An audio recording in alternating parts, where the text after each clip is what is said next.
जो क्वेश्चन पूछा गया था बीपीएससी में वह आपका बीपीएससी ट्राई टीचर जो फर्स्ट फेज़ में आपका पूछा गया था और सेकंड फेज़ और थर्ड फेज़ या तीनों में आपका जो प्रश्न पूछा गया था वह बीपीएससी टीचर के आपका जितने भी क्वेश्चन है वह बीपीएससी का जितने भी प्रीवियस पेपर होते हैं उसी के मिला जुला कर आपका क्वेश्चन पूछा गया था।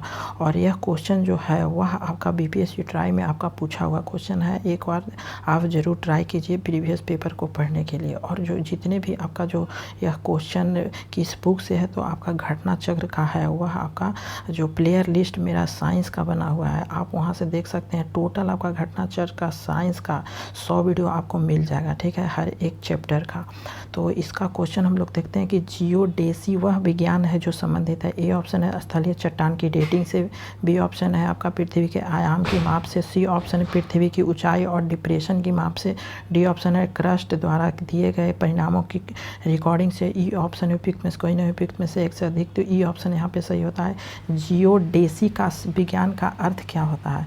तो इसका अर्थ होता है वक्रता निर्धारित की जाती है। मीन्स आपका कहने का मतलब है कि पृथ्वी के रूप, आकार, भार एवं घनत्व का अध्ययन किया जाता है किसमें? तो जियोडेसी में आपका, और इसी को कहते हैं वक्रता निर्धारित की जाती है।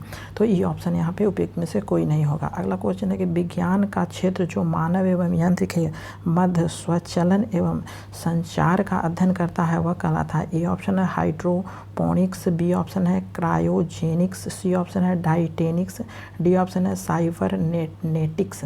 तो इसका डी ऑप्शन सही होता है, साइबरनेटिक्स होता है। अगला क्वेश्चन है कि समय मापक विज्ञान है। ए ऑप्शन है हॉरोलॉजी, बी ऑप्शन है कॉस्मोलॉजी, सी ऑप्शन है टोमोग्राफी, डी ऑप्शन है हाइड्रोलॉजी।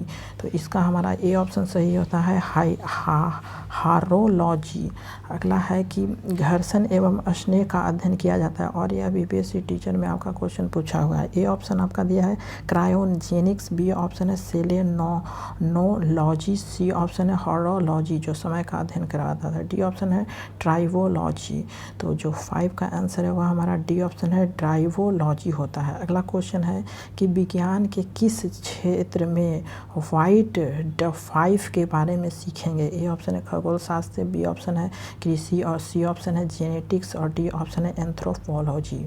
तो इसका हमारा ए ऑप्शन सही होता है, खगोलो शास्त्र का उपयोग किया जाता है व्हाइट ड्राफे के बारे में सीखने के लिए। अगला है कि राष्ट्रीय भौतिकी प्रयोगशाला स्थित है, और यह आपका प्रीवियस टाइम में क्वेश्चन पूछा गया है। ए ऑप्शन है नई दिल्ली में, बी ऑप्शन है चेन्नई में, सी ऑप्शन है बेंगलुरु में, और डी ऑप्शन है कोलकाता में। तो इसका हमारा आंसर ए ऑप्शन सही होता है, नई दिल्ली में है।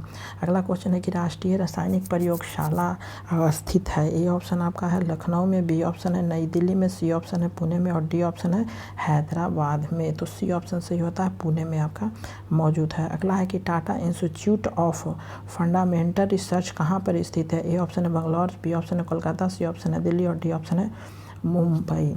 ठीक है, तो इसका जो हमारा ऑप्शन है वह डी ऑप्शन सही है, मुंबई है। अगला क्वेश्चन है कि लेज़र का पूर्ण स्वरूप है। ए ऑप्शन है आपका log amplification by stimulated emission of radiation, B option है light application by stimulated emission of radiation, C option है locally amplified simulation emission of radiation, D option है light amplification by amplification emission of radio. तो 11 का answer B option सही होता है, light amplification by simulated emission of radiation, B option सही होता है। अगला कि लेज़र एक मुक्त है जिसके द्वारा उत्पन्न किया जाता है। ए ऑप्शन है स्वतः विकिरण को, बी ऑप्शन है वन विपेक्षित विकिरण, सी ऑप्शन है प्रकीर्णन विकिरण, डी ऑप्शन है उद्दीप्त विकिरण।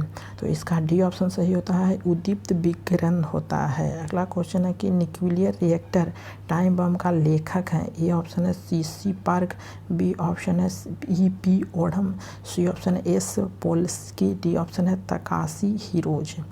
तो इसका हमारा डी ऑप्शन सही होता है, तकाशी हिरोज। अगला है कि एटीएम से तात्पर्य है। एटीएम से तात्पर्य क्या होता है? ये ऑप्शन दिया गया है कि ऑटोमेटिक ट्रांजैक्शन मशीन होता है, बी ऑप्शन है automatic transfer machine, C option है ऑटोमेटिक टेलर मशीन, और डी ऑप्शन है एडवांस ट्रांजैक्शन मशीन होता है। तो इसका हमारा सी ऑप्शन सही होता है, ऑटोमेटिक टेलर मशीन होता है। अगला क्वेश्चन है कि 21वीं शताब्दी की कौन सी तकनीक युक्त लघु रूपन में कमाल कर सकती है। ए ऑप्शन है परमाणु लेजर तकनीक, बी ऑप्शन है नैनो तकनीक, सी ऑप्शन अनुवांशिकी और डी ऑप्शन है जल संवर्धन। तो इसका हमारा बी ऑप्शन से है नैनो तकनीकी। अगला क्वेश्चन है कि एक कण जिसकी कम से कम बीमा 10⁻⁷ मीटर से कम हो कहलाता है।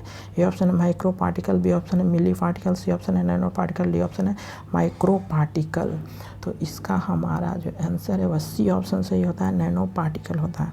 अगला क्वेश्चन है कि नैनो कण का आकार निम्नलिखित में से किसके बीच होता है। ए ऑप्शन आपका 10, 100 से लेकर के 1000, बी ऑप्शन है 0.1 से लेकर के 1 और सी ऑप्शन है 1 AM से लेकर के 100 ANM तक और डी ऑप्शन है 0.01 ANM से लेकर के 0.1 ANM तक होता है।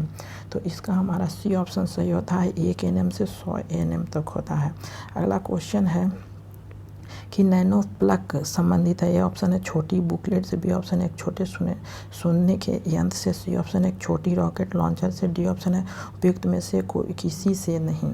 तो इसका जो हमारा ऑप्शन है वह बी ऑप्शन सही होता है, एक छोटे सुनने के यंत्र से। Thank you for watching this video.